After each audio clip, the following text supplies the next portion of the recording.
What's going on, everybody? Welcome to the Uprise post-game show. I'm still not used to this computer getting me live that quickly. As you guys can tell, I was caught texting. But, Blazers end up having a pretty good performance, in my opinion, honestly. I think it might have been the best performance they've had in a loss. That Lakers team is just super, super talented. And they hit some contested shots. You had Rondo hitting multiple threes. You had Kyle Kuzma possibly playing the best game of the season. I thought there was some issues there in this game that we've been talking about all season long, but overall, I think it was a decently played game. It helped that we made a lot of shots. It helped that Anthony's breaking out of his slump. That's something that's phenomenal to see, and that's something that has me excited for the rest of the season, regardless of how it goes. But still a tough loss to the Los Angeles Lakers, as always. Can't stand losing against this damn team. And now it's kind of like the tables have flipped compared to how it's been this entire decade. We flip the page into a new decade in a few days, and it sucks that the Lakers are going to start off at the top of the West, and we're sitting here at 8th or maybe 9th. I haven't looked at the standings the past couple days, but I'm not sure where we're at. But I'm joined here with Eric Brandt. We got him on this stream from the start. What's up, man? I'm doing good. Considering that there is a fake Twitter account made of me. If you guys see that fake Twitter account, just report it. That might actually help me get verified. That's something that could actually help you get verified. I don't know. I mean, I think it has to be a bunch, but yeah, there's somebody made a fake Twitter account for me as a troll because people don't like me being outspoken. Yeah. So anyway, it's Twitter was interesting tonight, like it is pretty much every game now, because like, we keep dealing with the same people, and I don't know if we should just stop giving them the light of day or what, but I feel like... Oh, yeah. Here we go. I usually mute you from the start, just because, yeah, I usually call you, and then I don't want people hearing that annoying Skype ringtone. That Skype ringtone, I have to hear that like once or twice a day when I call Eric. I hate that ringtone with an absolute passion. Yeah. I might try and fix my lighting here because it's kind of strange right now. I'm gonna move my webcam up here. There we go. One of the first things I do will be getting new lighting.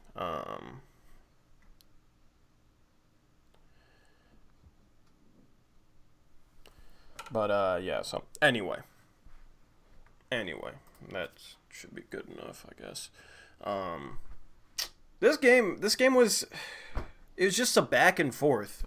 We kept it pretty competitive. We kept it close. I think what really decided this game was the last couple of minutes of that third quarter. I think we cut it to 2, and then we just gave up like a 8-0 run or 11-3 run or something like that. The lead was 8 or 10 after the third quarter. There was that play with 3 seconds left where Bazemore gambled on a steal, trying to get a steal from Anthony Davis on the home run pass. Anthony Davis turned around and threw it to the corner, which was the guy Bazemore was guarding. He knocked down the 3. That was Kentavious Caldwell-Pope. I believe that took the lead from 5 to 8. You can't have those plays. And the thing is, good teams end quarters well. And we saw that tonight with the Lakers. There's multiple quarters, I think the second and third probably, that they ended really, really well.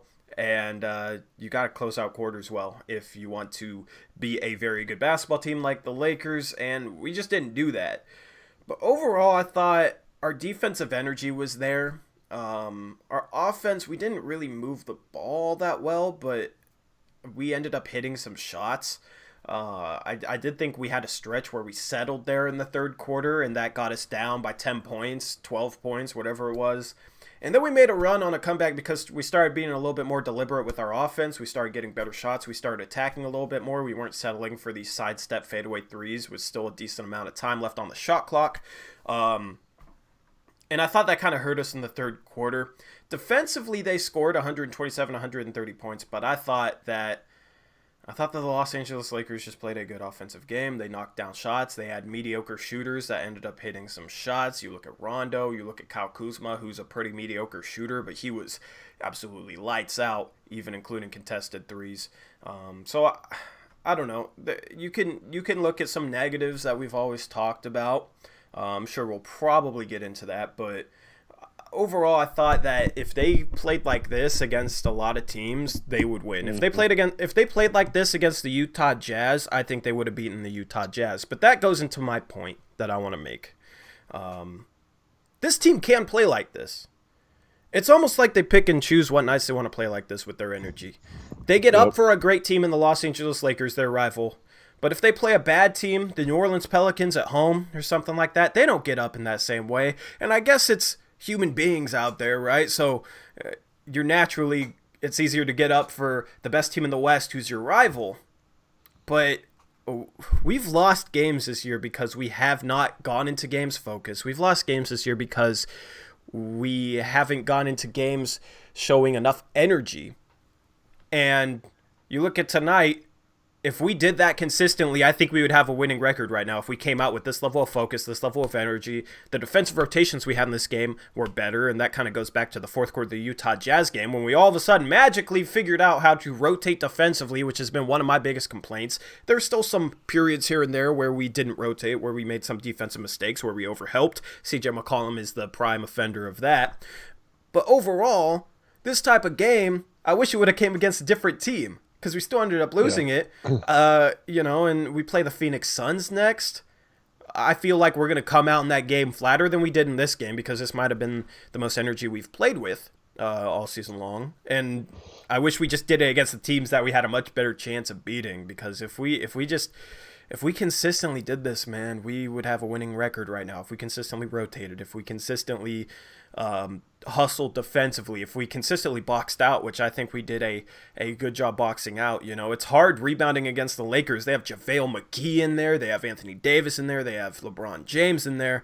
So they have some big athletic guys that can go get rebounds. If you box one of those guys out and he ends up somehow still going and getting the rebound, then fine. You know what I mean? That's a credit to their athleticism, their talent, their offensive rebounding. You did what you can do and box out. I have no problem with that. My complaints are when we don't box out, when we just kind of watch the shot go up while the other team hustles into position to get offensive rebounds. Those are the scenarios I have a problem with. But I just think this game shows that we can have performances like this. Like we can beat bad teams. Tonight, I thought we played like an above 500 team, a barely above 500 team. It helped that we made shots, but the Lakers are, 24-8, 24-7 or something like that. They have that record for the reason. They were fully healthy. So that's 25-7 now. Yeah, 25-7. So that's the thing. It's like I don't have issues with this loss. I have issues with the fact that we don't play like this more often. And the biggest issue I have is that the media guys, a lot of people on Blazers Twitter, a lot of Blazer fans think that for whatever reason this team is incapable of having games like this consistently. It's not. I mean, the shooting is, you're not going to shoot like this every night, but all the other little things that the Blazers did during this game, which kept them competitive, they don't do those most games. And people excuse them with injuries, acting like they can't do them most games. But then we, against a good team, we decide to come out with focus, come out with energy, come out with attention to detail, and we do them. Go ahead. I ranted. That's my rant. Yeah, I mean, they finished 15 of 35 from three, which is a little over 42%. But that, I mean, yeah, that's high, but it's not like we shot 50 or 60% from three and it's unsustainable, It's not. Yeah, I mean, yeah, it's better than our average, but like overall, it wasn't that crazy. So I just have to warn you, I'm super triggered right now from all these guys on Twitter. Eric's somewhat new to Twitter still, so he's kind of new to this. I've been dealing with this for years, man. It's exhausting, man, having to deal with these people. And then the stupid people who just like retweet, or not retweet, but like put a new tweet for every reply they have. So it's not like a conversation. It's like a new tweet every single time. Yeah. And then you can't like follow along to what the conversation is. It's just, it drives me crazy.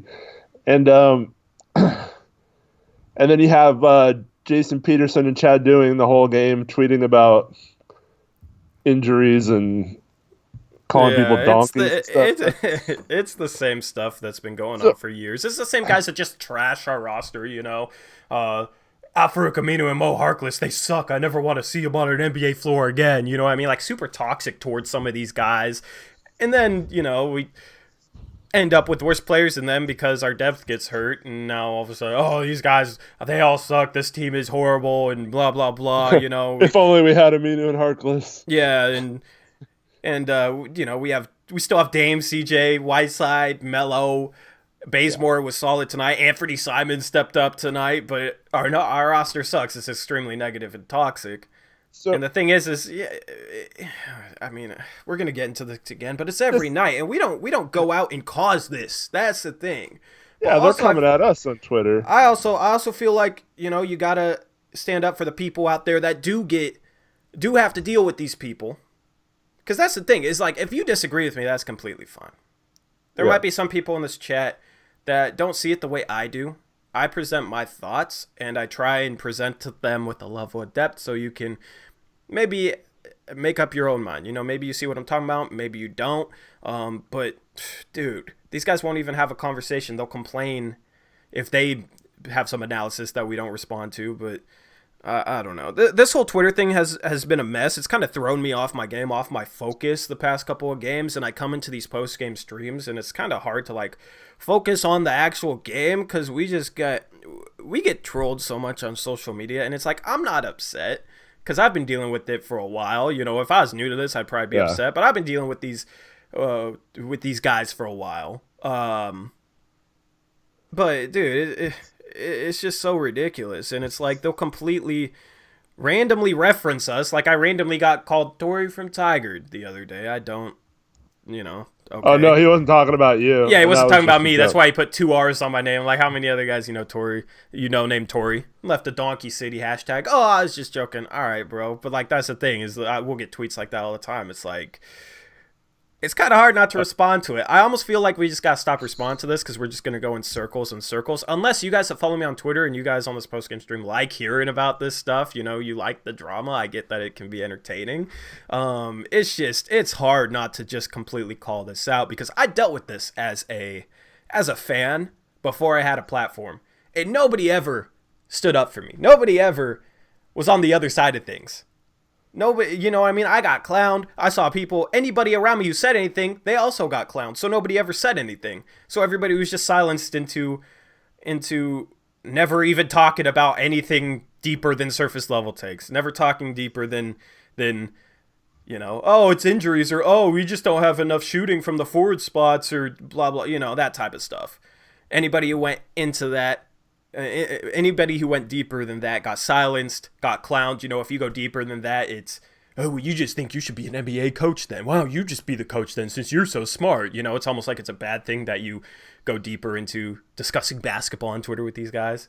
I dealt with that for years. So now that I am in a position where I actually have a little bit of a following, I almost feel like I'm obligated to be the guy with the following that stands up for the people that have been dealing with this for years from the media, as well as trying to point out some things that the media will never point out to people. I almost feel like I'm obligated to do that, but at the same time, it's game after game after game, and I don't want it to become annoying to the people that support us consistently. You know what I mean? So if it's something that's if you guys I know who my true supporters are. I know who my real supporters are on Twitter, on this YouTube stream. If it gets to the point where you guys are just could you guys please just not say anything, then I'll take that advice. But I almost just want to stand up for people that have had to deal with this for years, if that makes sense. Yeah, I just don't understand why we can't have discussions about basketball, why it always has to be oh, if you say one thing wrong, the defensive rotations or something, then it's oh, you guys just don't understand that it's injuries and only injuries and you can't say anything else. It's and that's the thing, is they'll randomly say, there's so many people out there who don't think injuries are affecting this team. Nobody's ever said that. Nobody's ever said that. I've never said that. You know what I mean? They put false words into our mouth, and when somebody's basically putting false words into my mouth, it's hard not to correct that. Because it's ridiculous. It's weak. So this whole Twitter thing is just it's starting to just piss me off. I dealt with this twice today, where someone told me, one was on Twitter, one was on a forum, that someone told me like, well, you just have unrealistic expectations if you think this is like this team should be like in the top 4 seeds in the West. I'm like, when did I ever freaking say Hell that? yeah, Like, I saw that. Nobody. like, Yeah, that's the thing. Is like that's not my argument. Hey, So that's Twitter 1-on-1 for you guys. If you want to discredit who you've been like having conversations with for the past couple of days, just make up something to argue that like nobody ever said. right. Oh, Eric, come on, man. Like, you have such unrealistic expectations. You don't know what you're talking about. Like, you think this team should be 33-0 right now, and obviously, like, they can't do that if they have injuries. Like, I don't know what you're thinking this team should be 33-0. Like, you're tripping, man. They don't have the talent to be 33-0. Yeah, like, nobody ever said that, man. It's so ridiculous. Yeah, so I just this doesn't really have anything to do with Twitter. So here's my stance. Yeah, we're going to move... Let me just say this first. We're going to move off of this and completely not talk about this for the rest of the stream here in a couple minutes, okay? So if, you guys who just want to hear our breakdown of the game and are waiting patiently, I appreciate it. We're almost done with this, but we've been dealing with this and it's fresh on our minds right now, so go ahead. So this doesn't really have to do with Twitter, but this is my stance. So if the Blazers were just 18-14 going to this game instead of 14-18, right? Mm-hmm. That's not asking too much, right? And that's not saying they should be like an elite team or anything like that. That's like maybe winning the Philadelphia game when we messed up our not switching at the end, and maybe one of the Pelicans games, maybe winning the Cleveland game. Like just that would make us 18-14, mm-hmm. right? Mm-hmm. Well, we lost four games to teams that have less than 10 wins right now. We should have won all those games because we were the more talented team. And in all those games, we came out super flat, no attention to detail, made a ton of mistakes, weren't led well by our coach, in my opinion. Then you look at the Philadelphia game where we, for some reason, didn't switch on the last possession of the game and gave up a wide-open 3 to Furkan Korkmaz when we were up 2. That's another game we should have won. That's 5 games right there that I feel like you can chalk up to, like, us not being well coached, and that's a difference of 19, and after this game that's a difference of 19-14 and 14-19. That's a huge difference. At the end of the year, you're talking about the difference between like the 5 seed and missing the playoffs probably going to be 5 games. So the deal with that is, even if we were 19-14, we'd still only be in the 7th seed, so it's not like we'd be like an elite team, or we'd still have the same bad record against the top over 500 teams and all that. Like, we'd have a couple more wins. Other than Philadelphia, there wasn't. I'm not really talking about any of those games, but like, got you. So the difference is now we're 9 games behind Denver, right? And we are 6.5 games behind Utah for 6th place. Yeah. Right. So the difference between being 19-14 and 14-19 is, if we were 19-14, we'd only be 2 games behind Denver, or 2.5 behind Utah, and only 5 games behind Denver. We'd be 4 games behind Denver. Yeah. So it realistically, we have a chance once we get like Nurk back and make a good trade or something to actually move up into the top 6 and possibly even have still a chance at home court advantage. Yeah. Instead, we're completely out of anything other than the 7th seed pretty much at this point, is like best case scenario. Yep. Hold on a second. I got someone. I hear that. I hear that. But anyway, it's just, I might make a video on this just for the people that want to hear. Like, I'll make it entertaining for you guys, and I'll just troll these guys back because that's what they've been doing on their platforms. But we're going to move on from this. It's just fresh on my mind. It's frustrating. If you guys want to follow us on Twitter to see this stuff for your own eyes, my Twitter is @ToryJonesYT. Eric's Twitter is @HoopsJock. The channel's Twitter is @BlazersUprise. So if you guys are interested in seeing this type of stuff, then you guys can go follow us. But yeah, man, it's the same. I don't know. That's the thing. It's like, if they played like this in every game, I wouldn't have complaints. Do you know what I mean? Like, I'd complain, but it'd be like a lot more nitpicky. It'd be a lot more like, okay, this is what we did wrong there. This is what we did wrong there. I wouldn't, and that's the thing. It's like every team has things happen here or there where they make mistakes like that. For us, it's just too prevalent and too much of a common theme. That's the problem. So like tonight, if we played like this every night, which I think we have the ability to do, if we were better coached. I think we could play like this every night. If we played like this every night, I wouldn't have any complaints. Like, I wouldn't have these huge complaints about the coaching, about the way we play, even if we lost. The thing is, we wouldn't lose to these bad teams. We'd only lose to good teams if we played like this every night. And we'd have a much better record, despite the injuries. It's still a good roster. I believe in this roster. I believe this roster is good enough to be in the thick of things in the West, despite the bench being poor. You still got Damian Lillard, you still got CJ McCollum, you still got Hassan Whiteside. That's a really good top 3 players to have. That's a really, really good top 3 players to have. And then you had Hood killing it for like half the season that we've played so far, maybe a little bit more. People forget that he's played more than half the season. They always say we're missing 3 or 5 starters, but a lot of these problems have existed before we lost Hood, but that's a guy who's killing it. And Melo's been playing solid basketball. Melo's helped our team. Anthony's picking it back up now. That's the thing. It's like we have a collection of talent here. This is not a below 500 roster. And they showed it tonight. Tonight they did not play like a below 500 roster, even though they lost. This team, it shouldn't be 14-19 right now. It shouldn't be 14-19. The injuries have made things harder on us. Nobody's arguing that. But this team is still talented regardless, and I feel like none of people are admitting it. You know, you got Hassan Whiteside, who's had a terrific season so far this year. You have Damian Lillard, who might be having his best season yet. People don't really realize what he's doing, but he has a career high in assists per game. I checked a couple games ago, but he had a career high in efficiency in terms of his true shooting percentage. Now, his field goal percentage isn't up because he's shooting more threes, but his 2-point percentage is, I think, a career high right now, like 53%. His 3-point percentage is about in line where it's been for the rest of his career.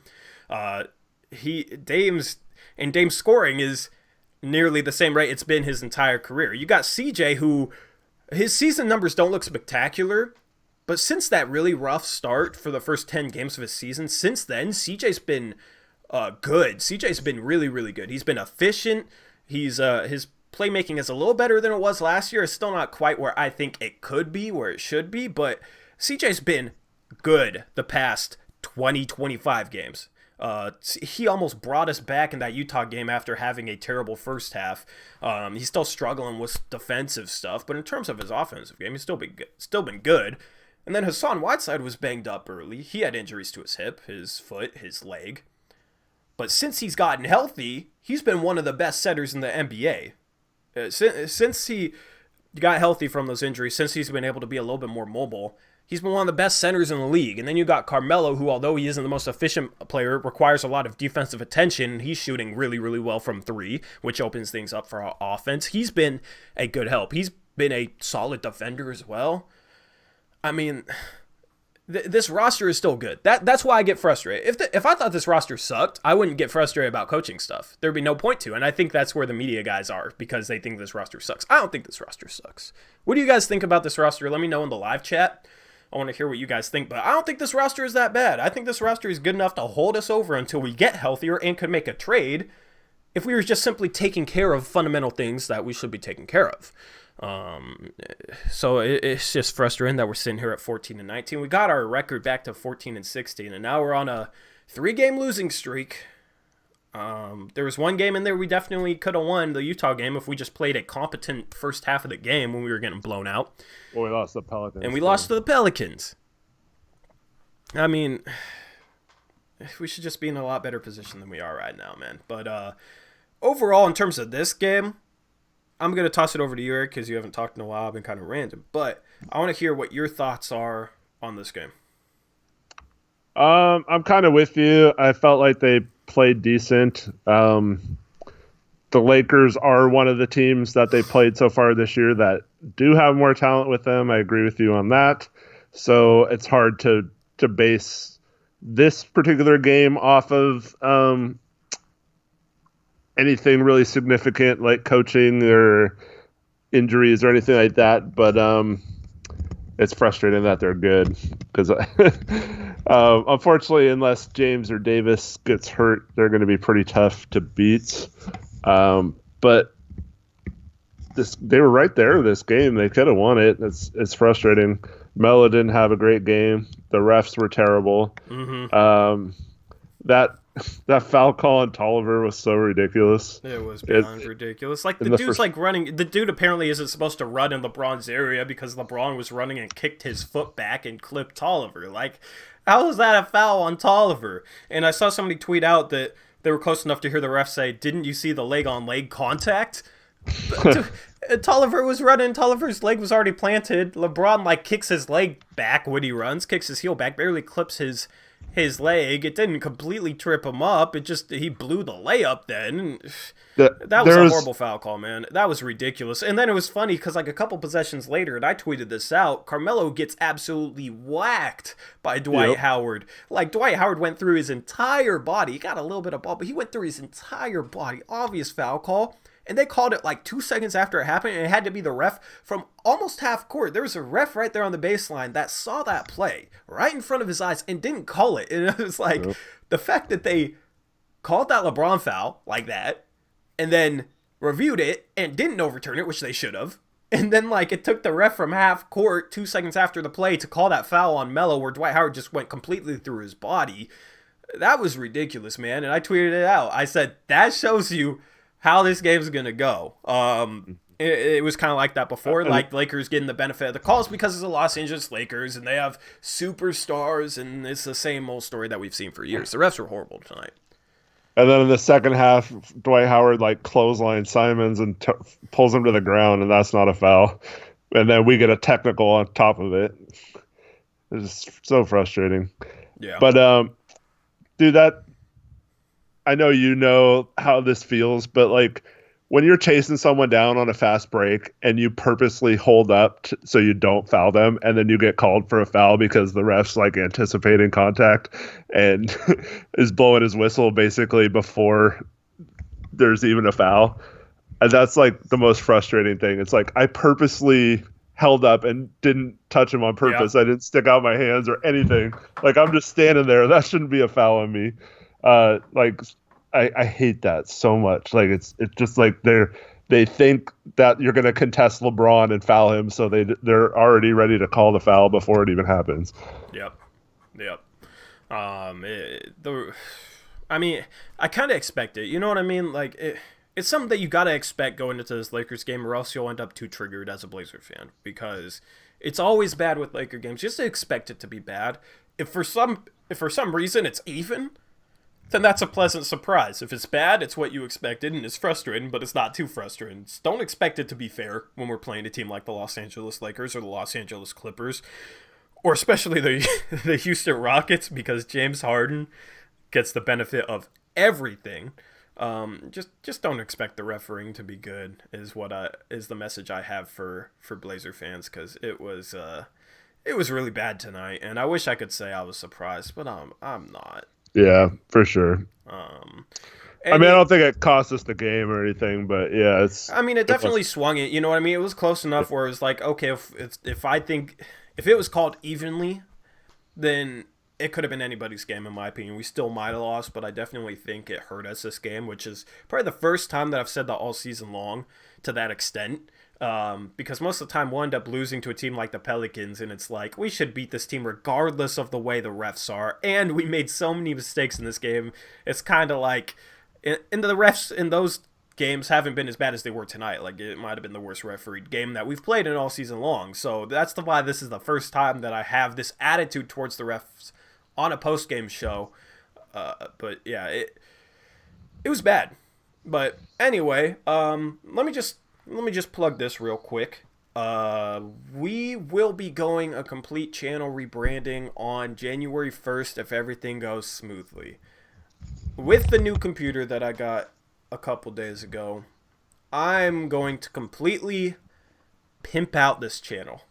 I'm going to completely pimp this channel out. I'm talking like professional looking video intro. I'm talking professional graphics. I'm talking like legitimately upgrading this channel. I'm not going to give too much of it away, but just pay attention on January 1st, because we'll have our podcast, first podcast of 2020. It's kind of cool that we're doing it at the dawn of the new decade, new decade, new channel, so to say. But it's going to look good, so definitely stay tuned for that. Definitely check out our podcast on Wednesday. It'll go live around 3. I'll make sure to get that live around 3 because the Blazers end up playing 4:30 against the New York Knicks in New York that day. And then we'll have the post-game show after that, of course. But 3 o'clock, that podcast, some of the graphics that I have planned for that, some of the stuff that I have planned for that is gonna look really, really good, and I want you guys to see it. So anyway, that I just had to plug that. People are asking about Scal in the chat. So he had an MRI, and as of a few minutes ago, they hadn't received the results of that MRI yet. Yeah, I'm interested. It didn't seem like he was hurt too bad, but I didn't think it was too bad. But I don't know, with knee injuries, especially with our luck this season, it's I don't know. I'm not gonna be optimistic or anything. Like, I'm prepared for the worst. Like, with everything that's happened, it's just like, gee, if only we had signed another big man. Mm-hmm. But you know what's funny? Let me just say this real quick. Like, that JP guy was like, I wonder what Thoughts is thinking when he comes to the game, knowing that he has to play Scal Labissiere, Nasir Little, Anthony Tolliver, and Mario Hezonja. Like, I don't know why Scal was lumped in with those guys, but he was basically saying Scal's trash, right? Yeah. If Scal gets hurt, all of a sudden, oh, we're missing 3 starters in our backup center. You know what I mean? Like, it'll be some huge loss. Watch.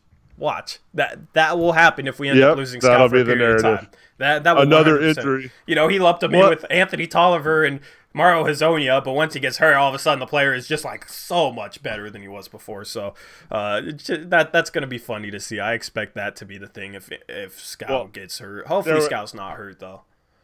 Not to go back to the tweets, but there was already a tweet like, oh, one step closer to only having 5 guys, and then no one can complain about only being able to play the 5 guys he's given, referring to Stotts or whatever. Yeah. I mean, it's... Yeah, so Randall Pink Floyd says maybe Jody sewed the purse shut. So I think there's either one or two things at play here. Either they're confident or hoping that there's going to be a trade, whether it's a 2-for-1 trade or a trade that saves them a little bit of money that they can then use to fill the roster spot. So we have 15 guys at the same tax rate, if that makes sense. Or Jody's basically just told them that she doesn't want to add any more tax to a below 500 team, and they're kind of stuck. So I'm hoping it's the first part, that they're just not wanting to close down the avenue of exploring a 1-for-2 type trade, or even a 1-for-3 if one of those 3 players fit into the Hood exception. But until that happens, it's like, what are they doing? Because like, any guy would help right now. Like, a confident player would help this roster right now, and especially if Scal's down, they might not have a choice but to go out and sign a center or trade for one. And we'll keep you guys updated with that trade talk. I mean, like, if you guys want, we could do maybe 2 videos a week, one of Eric, one of mine. I don't know. Like, we could do one early in the week, and then we could do one later in the week. I don't know.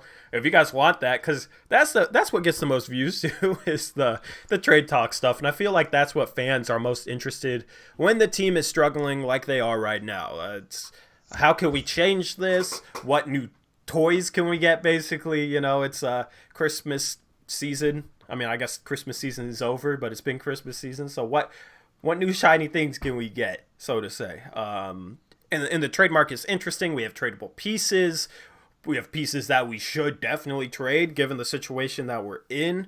So it'll be interesting to see how this trade deadline plays out. I know you guys love the trade stuff. So if you guys want 2 videos a week, could maybe make that happen. Let me know. It might only be 1, but like 1 to 2 videos a week, you know, 1 from me here and there. Eric will keep you guys going too, because that's Eric's thing. That's going to be Eric's thing for the channel. Let me know. I don't know. What do you think about that, Eric? Or do you just want one a week? I don't care.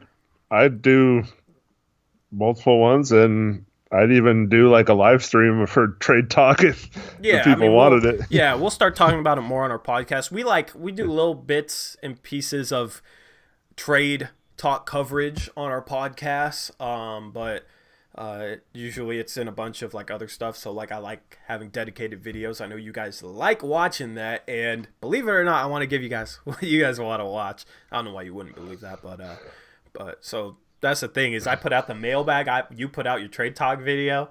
You got twice the amount of eyeballs on that thing that I did, which sucks because I foreshadowed this Anthony improvement. I just said if he could start attacking the rim a little bit better, he might start knocking down more jump shots too. I went in on that, and Anthony's been playing great. So let's get into that because the past couple games have been a huge uptick in production from Simons.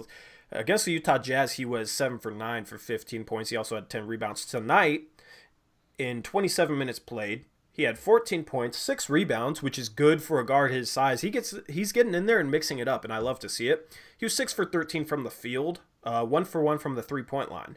So that's pretty solid efficiency. That's much, much better than the efficiency he had during this latest slump that he's had. I think he's kind of breaking out of this. I would like to see him get more than 1-3 when he's shooting the ball well, but he's attacking the rim. He's getting downhill. He had that fast break dunk, which I love to see. That was a play I feel like earlier on the season he probably would have flipped some finesse stuff up trying to beat these shot blockers. Instead, he like kind of shrugged off a defender and then attacked the rim and threw it down because he had 2 guys trailing him that were going to block his shot unless he dunked it. And he ended up dunking it. That was a great play by Simons. That was a fun play. That's the type of plays that can get me excited. Even in a loss, I love to see Anthony growing before our eyes, throwing down dunks like that, having plays like that. So his game tonight, it was fun to watch. It's fun to see him start doing better. Hopefully he's able to continue this on for the rest of the season. What did you see from him tonight, Eric? I like that he only took 1 3 and it was an open 3 and he hit it. I think that helps a lot. And it was on a play where we had good ball movement. I forgot who it was. It might have been Dame drove, kick to the corner, and then an extra pass to the top to a wide open shooter. And I think we had like 7 assists in the first quarter and only finished with 18 for the game. So, and the Lakers had 32 assists, but ball movement doesn't affect offensive efficiency or anything like that. So just remember that. Yeah, for real. But I feel like if Simons, I think he has the skills to be around a 40% three-point shooter eventually. And we talked a little bit about his form last time, but I really think he can be a consistently good three-point shooter. And if he does that, it'll open up the rest of his game to drive. And if he just does like you said, and it's as simple as when you go up for a shot, instead of having your hand go like away from the hoop, just have it go like towards the box in the middle of the glass. Yep. And if you do that, then you're either going to draw contact, or the way he leaps, he's going to get to the bucket to get an easy 2. Mm-hmm. So it's just a matter of learning. It's kind of hard to learn without practicing it over and over again, especially when you're used to just being able to go up and against like other high school players, you can just get away with. Because that's who he was playing against before. He didn't have that like gap where he was playing against the college players. He went straight from high school to the NBA, so that's something that he's had to adjust to. And honestly, he's adjusting better than I expected to that type of thing. Like the fact that he's able to get to the rim and like have some strong finishes now is encouraging for the rest of his career. Also his defense too, man. I think he's moving his feet a lot better than he was earlier in the season. And it's funny how like I think his defense has been a lot better the past couple games. It's funny how that's improved alongside his offense, just like that. Right. It's almost like when he has it going offensively, he's a better defender. It's probably a mental thing. I'm hoping that it's not related in the future where even if he struggles offensively, he can still play good defense and move his feet well. But there was a play he got switched on to Kyle Kuzma, and he did as good of a job as possible, and Kyle Kuzma scored when he was dribbling left across the key and shot this floater. You know what play I'm talking about, Eric? Yep. That right-handed floater. I don't think Anthony could have done anything better there. I thought that was great defense, and I thought that was a really tough shot that Kuzma hit. That kind of goes into like the Lakers did some tough shots tonight. That's their talent level, I guess. But Kuzma played out of his mind. He normally doesn't play like that. Yeah. I know Blazer fans have been talking about, oh, maybe we could trade for him because he has beef with LeBron now or whatever. But Kuzma doesn't normally play like that. I think Kuzma's pretty mediocre, but he can have outings where he just plays way above his talent level, which he did tonight. But that defensive play by Simons, I thought was a really, really good defensive possession. I thought he had others where he moved his feet really, really well. And we talked about this play last game, but he had that play where he was on Bogdanovic, and he stayed in front of him, and CJ inexplicably helped down and left his guy open for a three. And, so I feel like Simons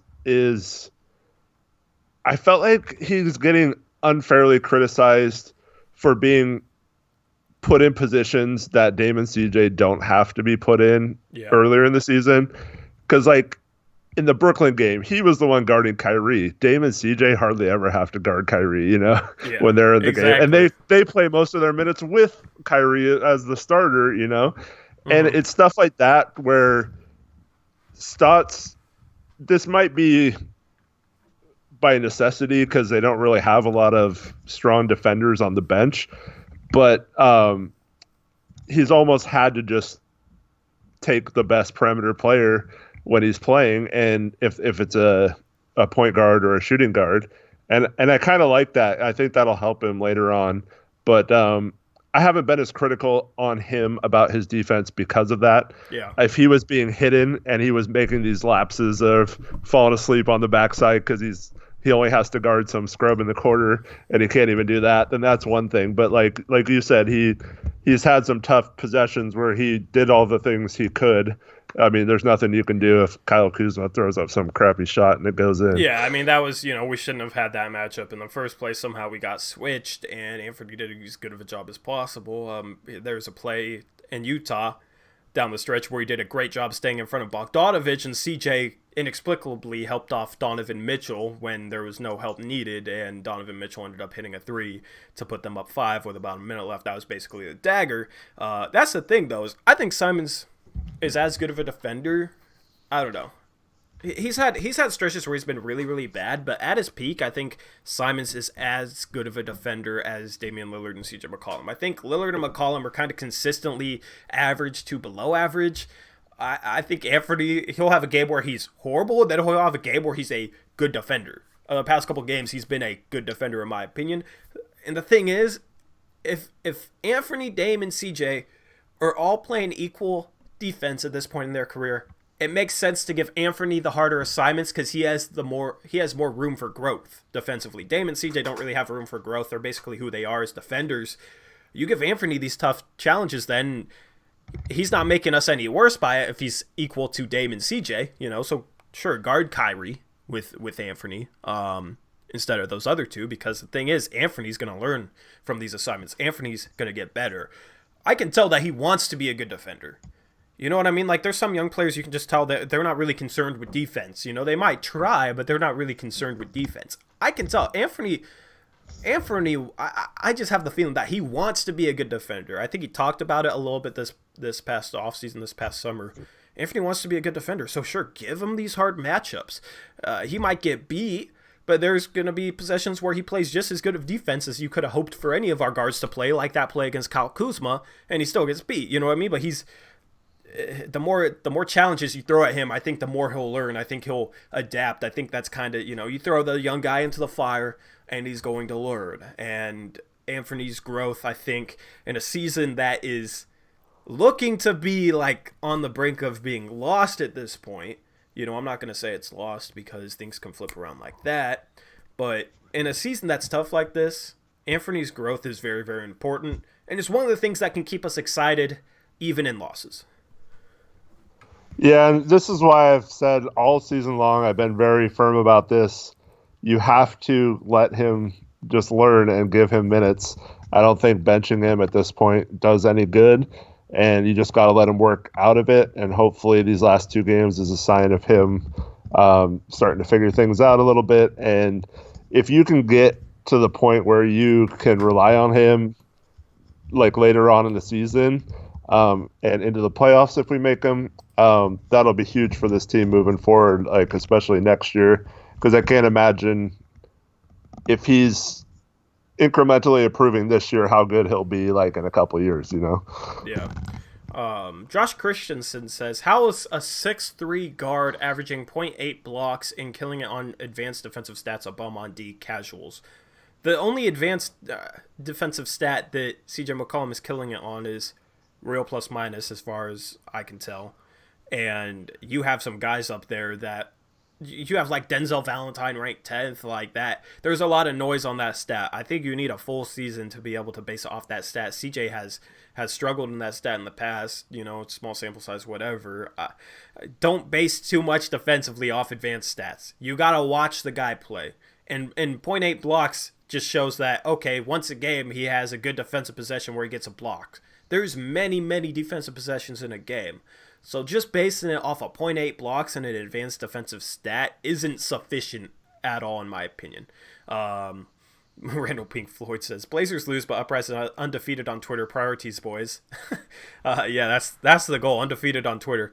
But as far as CJ goes, he really, really struggles defending off the ball. And it's really a lack of awareness and attention to detail. And it's been something that's been a problem with him for years. And if he could just, he's a decent on-ball defender, I think. You know, he gets beat here and there, but he's an okay on-ball defender in my opinion. The problem with CJ defensively is defending off the ball. His biggest problem in terms of defending off the ball is how much he overhelps. You go back and watch the final 2 minutes of that Utah Jazz game. The play that Rudy Gobert saved the ball to Bogdanović in the corner, Bogdanović hit a three. CJ was like 5, 6, 7 feet off Bogdanović. And honestly, Bogdanović was the only option Gobert could save the ball to. CJ should have been running at Bogdanović right away, but CJ was like 6, 7 feet off Bogdanović, kind of like watching the ball, like thinking it's going to go out of bounds, watching Gobert save it. And then Gobert saves Bogdanović. He's just like, oh crap, that's my guy. He's wide open in the corner now. And then the next play down, Anthony was defending Bogdanović, and Anthony stayed in front of him, and CJ left Donovan Mitchell, went 15 feet away from Donovan Mitchell to go like double team the ball or help or whatever, but it obviously wasn't what Terry Stotts wanted, and it was in line with what CJ's always done. CJ has the tendency to drift defensively. He has a tendency to overhelp and completely leave his guy for wide open threes. On that play where he drifted off Donovan Mitchell and provided help that wasn't needed on Bogdanović, and the help shouldn't have been even coming from there in the first place. I also gotta say that, because he was on the free throw line. He was guarding the guy free throw line extended, and if Bogdanović doesn't get by Anthony, he doesn't need help. If he gets by Anthony, the help should be coming from the rim, because if he gets by Anthony, that's what he's attacking. So the help should come from underneath, from around the baseline. So it wasn't even CJ's help responsibility. Anthony didn't need help, and CJ completely CJ's left not going to do Mitchell. anything. If he's going to be trailing the play anyway and not able to help, he's not going to be able to contest Bogdanović if he gets to the rim. Exactly. So it made no sense for him to help there. And that's what he's been doing in previous games. He had a couple of possessions tonight where a guy drove on the opposite side of the key, and CJ left his guy wide open in the corner, like went 16, 17 feet off him just to stand on the opposite side of the key. He wasn't even providing help. There was multiple plays where he wasn't even providing help because there was a lot of traffic in the key, and CJ just kind of like ended up drifting into the key and just kind of watching the guy drive. Still wasn't even that close to him, but it just ended up completely drifting off his man. I wish I could show you the clips on this stream, because you guys would see exactly what I'm talking about. But it was in the I think it was in the first half. I think it was Kentavious Caldwell-Pope. Go search Kentavious Caldwell-Pope's his threes. You'll find that play where CJ just ended up leaving him in the corner, overhelping even though his help wasn't needed, overhelping even though it wasn't his responsibility to help. And he gives up a lot of wide open threes because of it, and it really hurts our defense. So in terms of like, I think it was Josh Christensen that said that, I forget, that was talking about .8 blocks and advanced defensive stats. You got to watch the guy play, especially off the ball, because off the ball he's a very, very, very bad defender, and a lot of it's just focus, attention to detail, and that type of stuff. And he got killed again tonight defending off the ball. In CJ's defense, he isn't the only culprit of that. No, not at all. Not at all. I think he's the biggest culprit. Kent Bazemore has the tendency to do that. Some of it's gambling. Some of it's just like kind of being lazy and falling asleep off his guy. You have multiple guys that do that, but CJ's really bad. And this is why we're so bad at end of quarters this year, is because we're getting caught in positions where in those situations, like if Bogdanovich makes a like fadeaway or contested elbow jumper, that's still only 2 points. But if you give a wide open three, all of a sudden you're down 5 instead of 4. And so if you score and foul, or if you hit a 3 and foul, you could still be down 2 possessions instead of 1 possession. Mm-hmm. And it's once again, it's the little details in a game that are the difference between having a chance to win and then not having a chance to win down 5 instead of down 4. It's just like little things like that. And so like just give up the 2 in that situation. Like you want to play good defense, but like the worst possible thing there is to let up a 3. Same with like the play you're about to talk about, I think, about where Bazemore with 3.7 seconds left or however much time was left just leaves this guy in the corner and gambling for a steal, and they hit a 3, and all of a sudden we're down like 7 instead of 4 or something, whatever it was. Like just stuff like that. If we're just disciplined and stay with our guys and don't do silly things, like that's like a couple of possessions a game, and that's going back to what we talked about at the beginning. That's the difference between being 19 and 14 right now and 14 and 19. And those mistakes aren't due to injury. Right. I think that's exactly what you were about to say. Those mistakes aren't due to injury, right? There are certain things that were hurt because of injuries. There are certain things that we're struggling with that aren't due to injury, okay? Both injuries and these mistakes, fundamental mistakes we're making, are affecting the team right now. Like I said, I think this roster with the injuries is a better roster. I just had Chad Dewey tweet at that JP's Perspective guy a couple minutes ago, said, "Hey, JP's Perspective, just remember, injuries are not an excuse for the Blazers' struggles. They just need better plays drawn up." Ha ha ha. That's the type of bullshit I'm talking about. That's the type of crap I'm talking about. It's just ridiculous. It's childish and stupid, man. Nobody's saying that. We've literally pointed out to this guy like 10 times that nobody's saying that injuries are not a problem with this team. I've pointed out that it's both, and he refuses to acknowledge it and keeps going on this stupid Twitter stuff. That's why we keep talking about it. That's why we keep ranting. It's childish. Like, dude, this is literally what 15-year-olds would do on Twitter. Like, you're 40-something. Like, come on, man. It's so ridiculous. I don't know if you saw this latest one, but so he tweeted, "Terrible decision by Bazemore to end the quarter. If you're going to leave your man in the corner, you have 100% sure you're going to get the steal. Instead, Davis makes the catch and kicks it to the corner for an easy 3, right?" Which is exactly what we're saying. But if we said that's like a coaching thing, they would be all over us, right? So I say, how dare you criticize Baze with all these injuries? Don't you know you're not allowed to say anything about what happens on the court when there are injuries? And he responded back, "Funny how you and your boy cry about wanting to have real discussions, and this is what you come with." Like they've been having that same back and forth that you just mentioned the entire game, all last night, about they're just going back and forth about donkeys and clowns and all this stuff. It's like, dude, Donkey City, aren't you like JP's guy? He's like 40-something. He's been doing radio since 2000 or whatever. Like, it's so unprofessional, man. The media in Portland is an absolute joke. It's been a joke for years. I even used to listen to Chad Doing. I don't know what I was thinking. I had these complaints, but I agreed with them on some things. I guess it was like the best alternative there. But it's ridiculous. This JP guy just tweeted out, he said, "For real talk, for everyone complaining about Stott's offense and lack of defense, how do you suggest he fix it? Watch our post-game show or podcast sometime. Thanks! ! There was a play in the second half where Dame passed to Bazemore. Mm-hmm. He gets a pick going towards the baseline from Whiteside, curls all the way around, gets a second pick, and comes up, gets a pretty open 3, cashes it.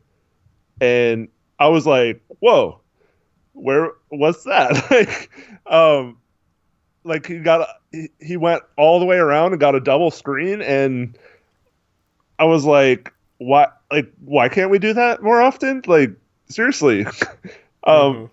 Like, what we've been talking about this for years, maybe not on the air, but like when teams like trap Dame, why do we have Dame bring the ball up? Why don't we do that where you give the ball to someone else and then run Dame off screens, and then they can't trap him off screens. So, and if they do, someone's wide open because they're not, whoever the screener is, their guy isn't guarding them anymore, right? So, yeah. and the passer wouldn't be getting trapped because it's not Dame.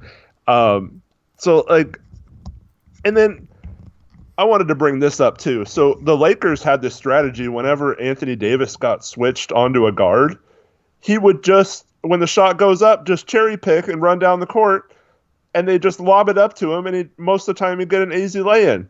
Like, that's not personnel. That's like a smart basketball. Like, why don't we try to like generate some easy buckets, like doing that kind of stuff? We don't rebound well anyway, so like it's either we're giving up an offensive rebound and put back, or we're getting the ball anyway. Yeah, but if we suggest sets or say, oh, maybe we could run a little bit better set package, what does the media say? Oh, they think injuries aren't a problem at all, and they just think they need to drop better plays to fix everything. It's childish and ridiculous, man. I'm so sick of this, dude. Like, it's so stupid. Like, how is it really that bad, man? Like, it's so bad. It's so ridiculous. It's literally ridiculous. It's literally absurd, man. It's so stupid. It's so stupid, dude. I'm so sick of this crap, man. Like, I'm tired of holding back on my streams. I've held back. It might not seem like I've held back. I've held back. I'm gonna have to do a video and just expose this, because it shouldn't be that hard. It'll take time, but all the stuff's right there. All the stuff's right there. If I put it into a video, I could tie it together to really make people see how ridiculous these people are. It wouldn't be hard, man. It wouldn't be hard, dude. And it's like, I respond to stuff I see on Twitter. These guys actively find us, call us out, Donkey City, blah. Oh, I'm just joking, though. It's just this childish crap that they do. It's not us. I'm sure they might be offended by what I'm saying right now. It's not my fault. I basically have to defend myself from their ridiculousness. Mm-hmm. It's ridiculous. But don't come at the YouTuber, man. Because trust me. I can do whatever I want. I can make whatever video I want. I don't think that Chad Dillon could just make whatever he wants and post and bring it up on Rip City Drive 620. But if he did, then I'd out-argue him on this type of stuff, man. I'm fully convinced. He doesn't want to have a discussion about stuff like this. He's shown that. It's ridiculous, bro. I'm ranted. You guys entertained? I forgot who it was, but it was someone from that a good follower of ours. Said like he was scared, like tweeted at him that he was scared to come on your podcast or whatever, and then he's like, "Oh, he's never invited me." I know. Well, he invited me to his show, but he never like followed up with it. I was like, I'm down. I ain't gonna call in though. Yeah. Hey, so Randall Pink Floyd, is that a good thing or a bad thing? Uh-oh, I lost your... What's up? Oh, there you are. No, I lost you. No, I was just quiet. Randall Pink Floyd said EB should not go on broadcast radio. He's too dangerous. I don't know if that's good or bad. I'm old. We'd help that show. We'd help that show a little bit, man.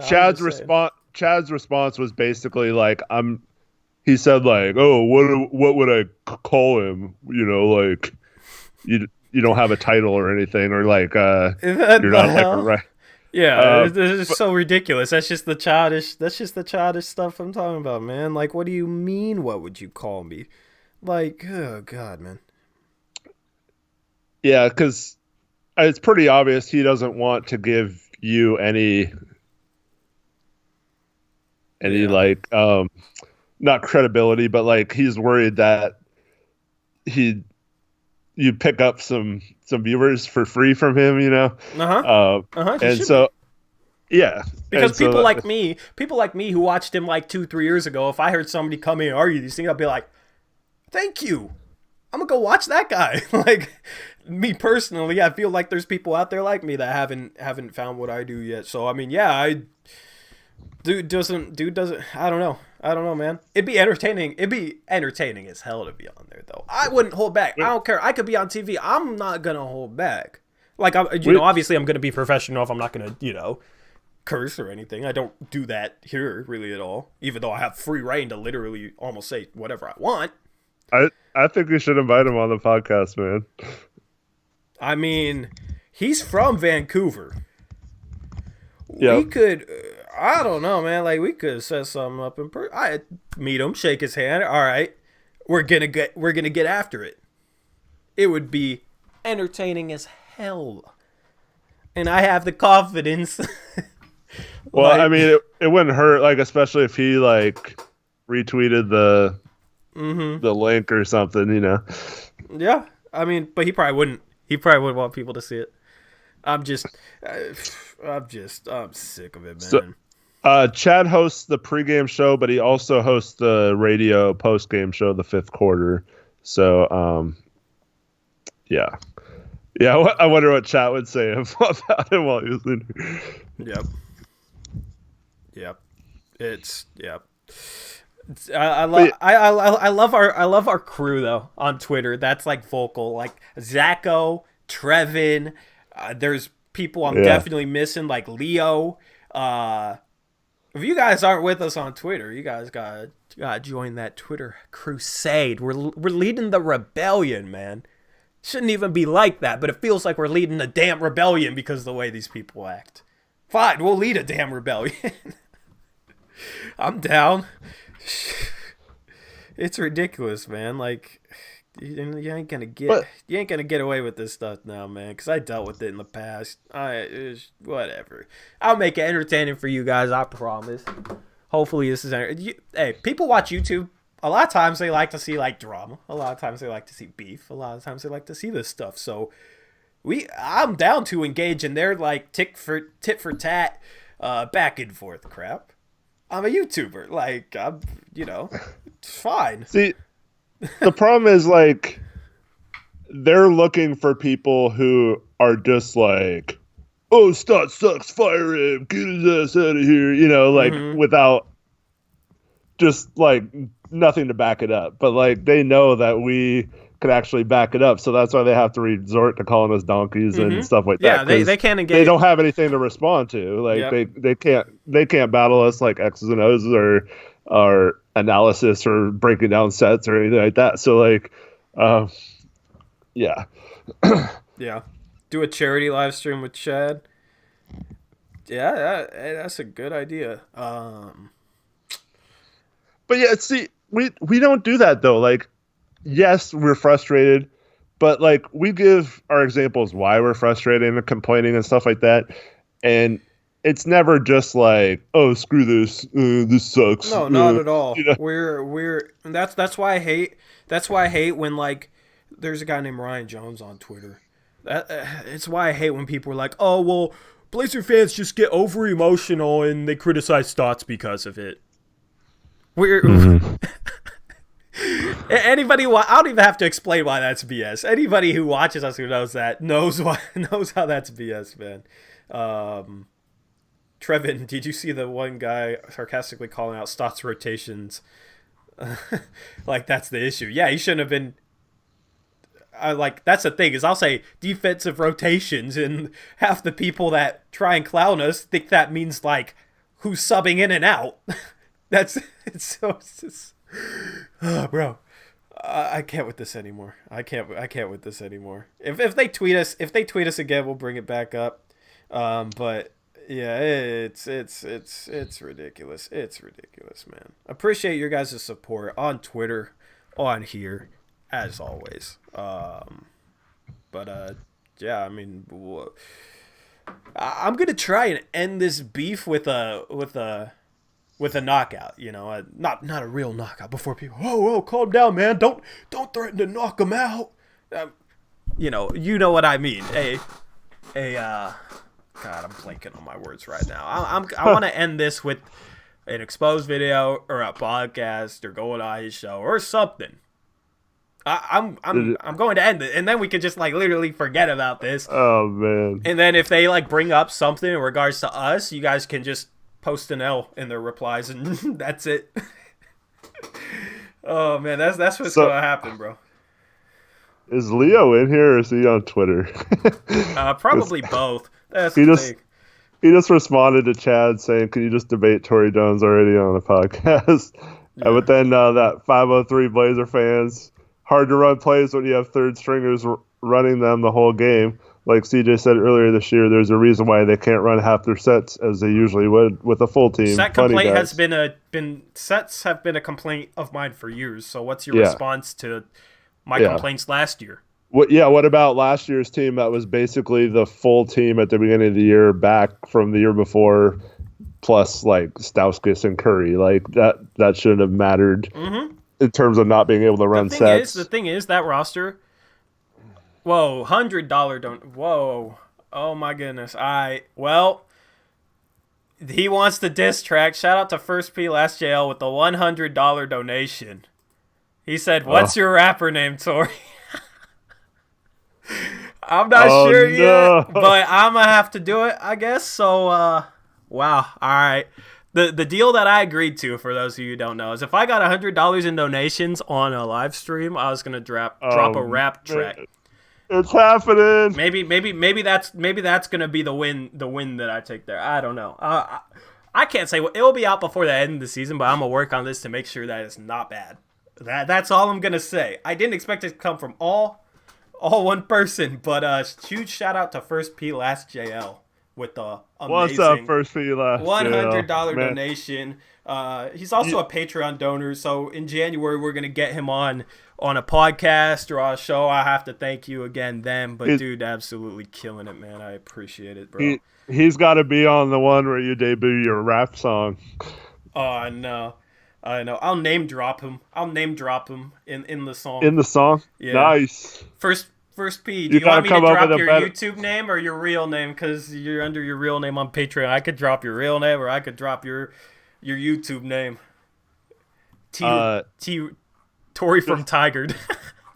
Come up with a better rhyme than travioli and ravioli. Oh, of course. That was a joke, man. I wasn't being serious. I know. That, man. Haha, rap time, says Russell First Round Westbrook with the $2 donation. Have fun with this, man, for sure. I almost feel bad because I have to wrap up this podcast soon because I do have Saturday night plans, or this post-game show. But we've been going for an hour. I almost feel bad wrapping it up after that donation. But we'll be back on Monday with that podcast. We didn't have a Friday podcast because I have to figure out how to connect a second monitor to my computer with the new computer. It's rough. Because it's not registering the second monitor. I don't know what I have to do, but I'll figure that out tomorrow. I basically have to connect a second monitor to my setup in order to get Eric's camera feed to show. I basically have to set up a second monitor, have Eric's Skype call on that, and then I have to capture that monitor in my software, and that's how I post his video. So that's why we didn't have a podcast on Friday, because I couldn't figure that out. But I'll figure that out, and then of course Wednesday we're going to be doing the whole rebrand. So I've been working a lot behind the scenes on that. Hey man, get Austin Whack on block, please. Oh yeah, his main account. I keep forgetting. You gotta, yeah. I'll Eric, you gotta remind me on that. All right. I'll make it my mission to he made a burner like it was he said he made a burner under my name, so I blocked it. And then I forgot to unblock it. I didn't know who it was, but yeah, Austin, I'll make sure to get you back, man, because I miss seeing that Austin Whack in the chat. So you got some rap names being suggested in the chat. I might just go with my first name, honestly. I don't want anything to be corny or cringy. No, Tigard Tory. Tigard Tory. From Mario Hazonia. Tory from Even though you have nothing to do with Tiger. Lil Uprise. Uprise. I'll figure it out. I'm not. I'll try. I'll get you something. I'll keep you guys updated on that. That's insane, man. Alrighty. Little TJ. I'm hoping that some of you guys are like pleasantly surprised on it. But yeah. So I got somebody that's like I'm going out tonight. Okay, so somebody's close, so I gotta wrap up this stream. Huge apologies to everybody in here, but thank you guys for your support. You guys can DM me on Twitter. I try and respond to pretty much all DMs. I might not be perfect about that, but make sure you guys check us out on Twitter at Tori Jones, at HoopsJock for Eric, at Blazers Uprise for the channel, so you guys can know when we're dropping videos and dropping live streams. I only tweet out channel related stuff for that. Also, one last time, huge shout out to First P Last JL for the $100 donation. Now I'm going to have to make a rap track, so that's going to be interesting. That's going to be fun. Let's see how that goes. Dustrum says, boo, Tori should not have a life. Boo. We'll be back on Monday with a podcast with Postgame stream. Then Wednesday, January 1st, that's going to be awesome. Stay tuned for that because we're doing a whole rebranding. We're making this channel. We're taking this channel to the next level, so to say. So we got some fun things planned for you guys, win or loss. And I'm looking forward to doing it. In the spirit of your rapping and the channel and all that, maybe I'll dig up one of my old raps. Oh, no. I have a rap about basketball. Yeah. Oh, my goodness. Oh, my goodness. All right, we're going to go all out. It's gold, man. No, it's horrible. But I'll have to ask Damani for some tips, bro. I'll have to ask Damani for some tips. But for sure. Anyway, appreciate you guys tuning into this post-game stream. Blazers played a competitive game tonight. They just went up against a buzzsaw, which is the Los Angeles Lakers. And I hate to say it, but that's a really good basketball team. So I'll catch you guys again on Monday. Might drop a mailbag on Monday just to get those back to Monday. Stay tuned. If you guys haven't watched my previous mailbag, go check it out. Anthony Simons is the thumbnail. Make sure you check out Eric's trade video that he dropped, his first trade video. We'll get a second out to you guys soon. And with that, I'm out of here. So I'll catch you guys later. Thank you guys for watching. As always, peace out. Go Blazers.